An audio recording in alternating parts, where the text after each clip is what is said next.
However, if a person commits a crime inside the haram, then where are they punished? Inside the haram. So the Prophet ﷺ reminded them of the sanctity of Makkah, and then he informed them of the sanctity of a believer. Right? That a believer's life is sacred, property is sacred, and honor is sacred. So this shows us that these are the 3 rights of a Muslim upon the other. 3 rights of a Muslim upon the other. That a Muslim's life should be safe with another Muslim.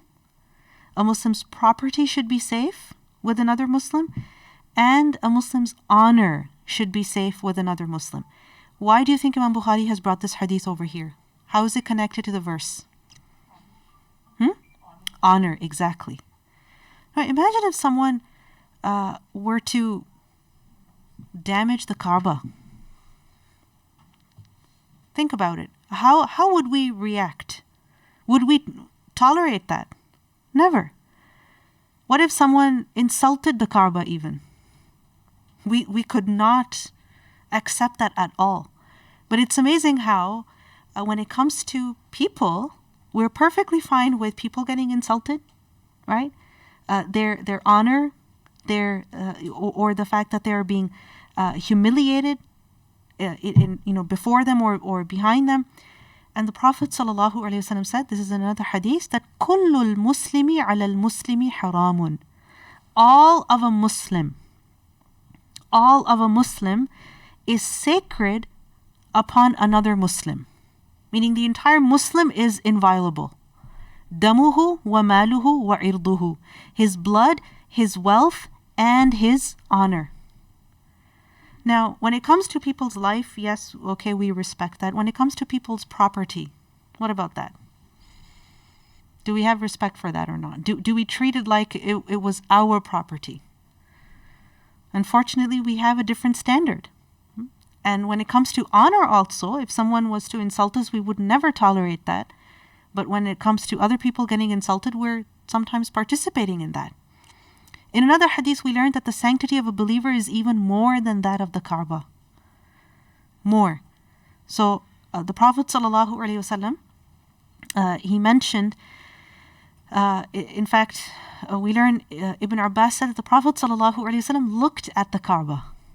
He was looking at the Kaaba and he said, "Marhaban biki min baytin, ma a'zamaki wa a'zama hurmatik." That how great you are, and how great is your sanctity. And then he mentioned that walil mu'mini a'zamu hurmatan 'inda Allahi minki. That the believer is more sacred near Allah than you are. A believer is more sacred near Allah than the Kaaba is. And in the same hadith it is mentioned that the believer's blood is sacred, his wealth is sacred, and also وَأَن يُظَنَّ بِهِ ظَنُّ السُّوءِ, that an evil thought be entertained about him. Meaning even that is not permissible. That we assume evil things, bad things about another Muslim. That without any evidence, we think bad about them. So this hadith has been brought over here to show us that making fun of someone is a form of infringing upon their rights, actually. Because it is a right of a believer that they not be mocked at, that their honor is respected. Anything you'd like to add over here? Yeah, go ahead. So does this mean, I know that obviously it's not good to mock non-Muslims, but is that also considered as sinful as mocking a Muslim? Definitely in all of these ahadith, you will see that it's the believer's honor, right? Or it's been mentioned that do not make fun of each other, right? And what is meant by each other is Muslims.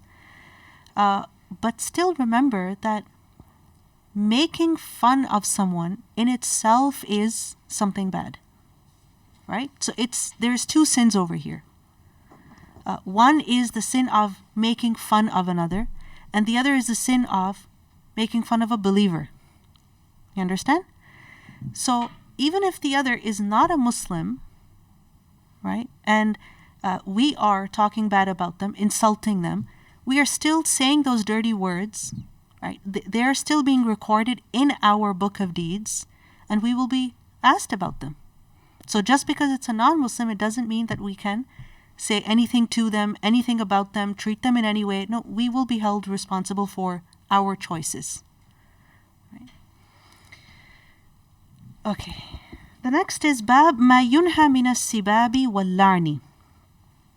Ma Yunha, what is forbidden? Of what? Of As-Sibab and Al-La'an. As-Sibab meaning insults, and La'an as in cursing. Now, sub is to insult someone. Okay. Like, for example, giving them a bad name, insulting them, or using curse words against them. And sibab is to insult someone in retaliation, okay, or mutually, or insult one another. Okay, so to insult someone in retaliation could be, for instance, they do something which makes you angry, and so you insult them. You call them a bad name. All right, or mutually, in the sense that someone said something bad to you, so you say something bad to them in response, and of course the person who initiated it is worse. Right? Unless the other exceeds. If it's behind their back, then it would be ghiba. It would be backbiting. Right?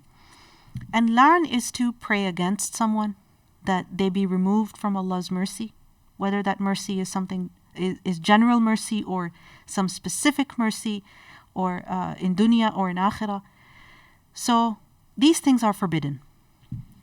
حدثنا سليمان بن حرب. Now in these ahadith we'll see the different forms of insults.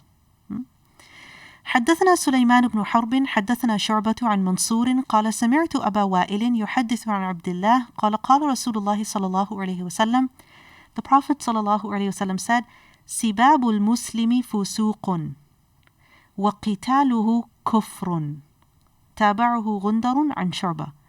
Sibab of a Muslim is fusuq, and qital, meaning fighting him, is kufr.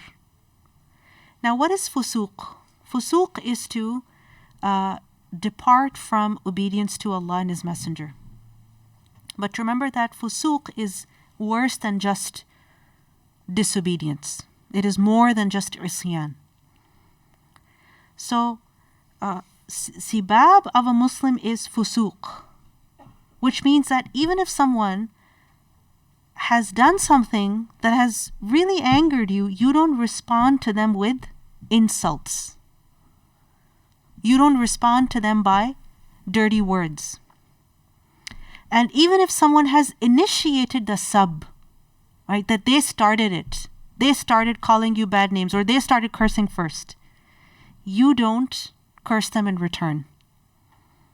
Why? Because if you do that, if you participate in this, then this would be fusuq. So in a hadith we learn, the Prophet ﷺ said that if a person abuses and shames you for something which he finds in you,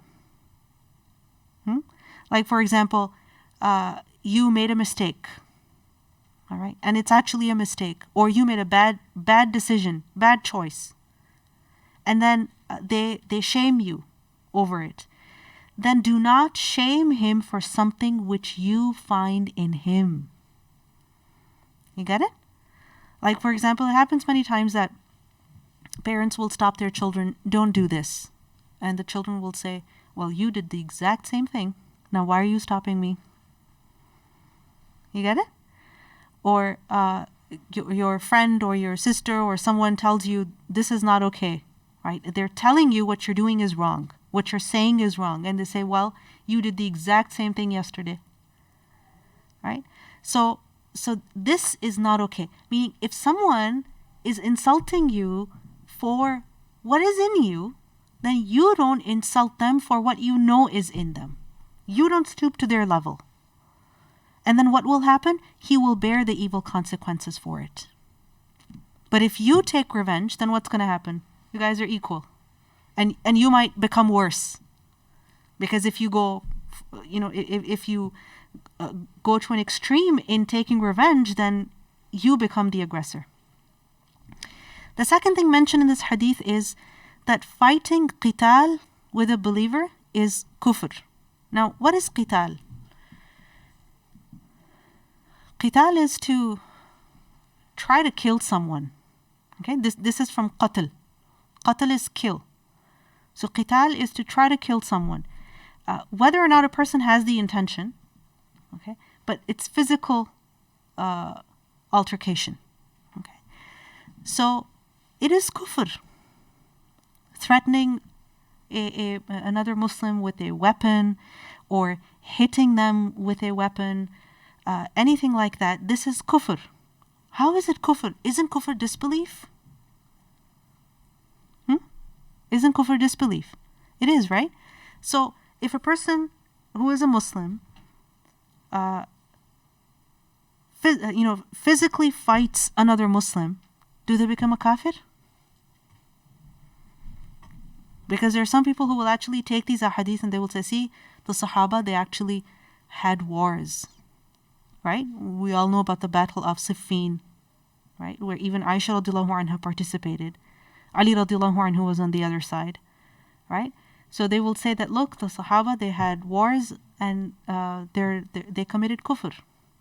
Because وَقِتَالُهُ kufr. Go ahead. They're showing signs of kufr at that moment in time. Okay, good. So remember that what is meant by kufr here is not kufr that expels a person from Islam. Okay? There is major kufr and there is minor kufr. All right? Major kufr is what expels a person from Islam. Okay? Like, for example, a person says, I don't believe in the Prophet sallallahu alaihi wasallam. This is what? Major kufr. All right?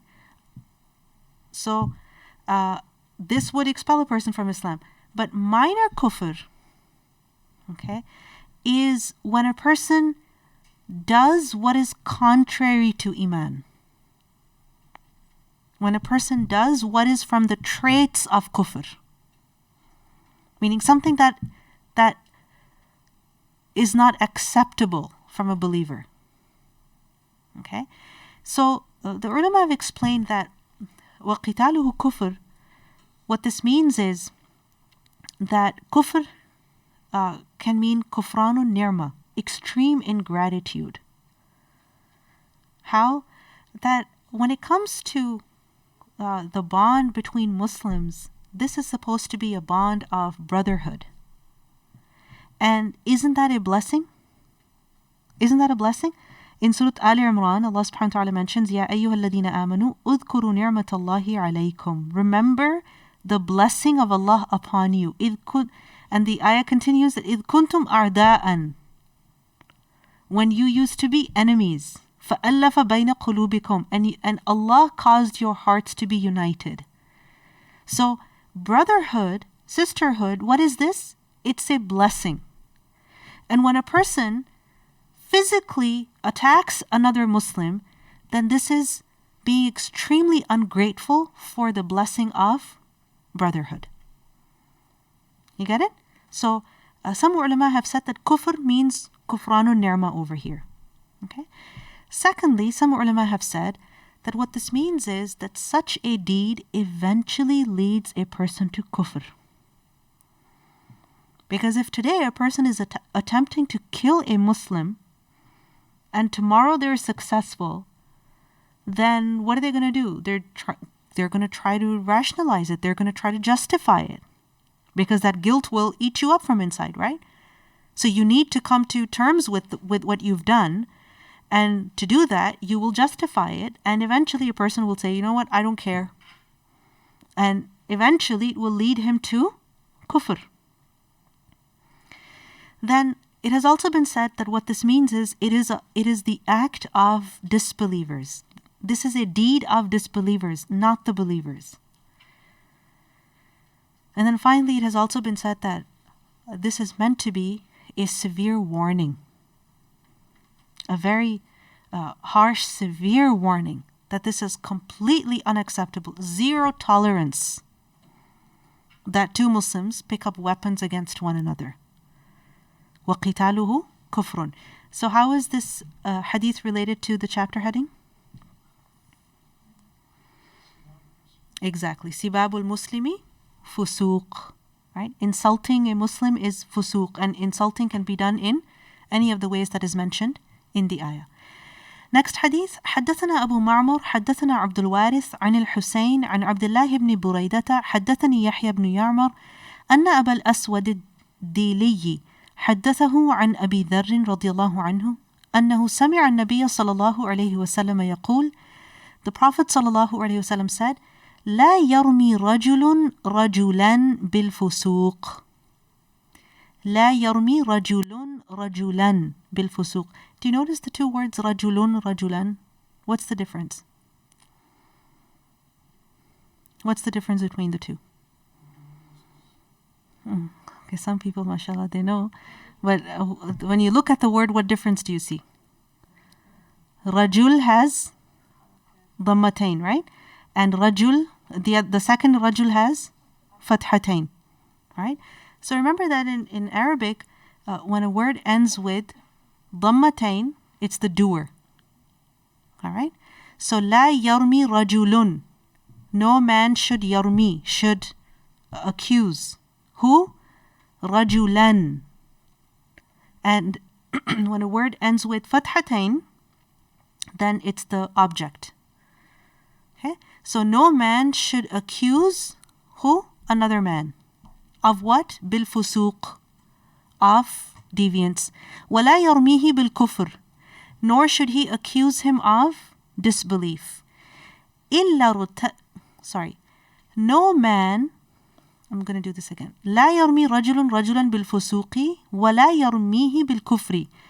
No man accuses another man of sin, nor does he accuse him of kufr, إلا except ارتدت عليه. That accusation will come back to him. Back to who? To the one who accuses. When? In which situation? إِن لَمْ يَكُنْ صَاحِبُهُ كَذَلِكَ. If his companion